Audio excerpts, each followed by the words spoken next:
ఈరోజు దేవుడు మనకిస్తున్న వాగ్దానం ఏంటంటే, నేను మిమ్ములని మీ పిల్లలని పోషించదను.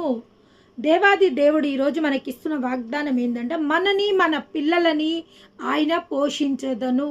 దేవాది దేవుడు మన పోషకుడై ఉన్నాడు అని ఈరోజు స్పష్టంగా దేవుడు మనతో బయలుపరచడం జరుగుతుంది. మనుషులము మనం ఎన్నో రకాలుగా ప్రయాసాలు పడుతుంటాము.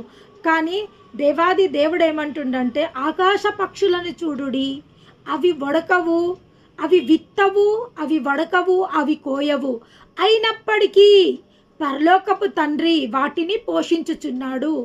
పక్షులను అవి విత్తవు, అవి కొయ్యవు, అవి కూర్చుకొనవు, అయినప్పటికీ అవి ఉదయంనే లేచి అవి ఆహారము సిద్ధపరచుకోవడం కోసమని వెళ్ళినప్పుడు దేవాది దేవుడు వాటి కోసం ఆహారం సిద్ధపరుస్తుండు. కానీ మానవుల ప్రయాసం ఉదయం లేచినప్పటి నుంచి మానవుల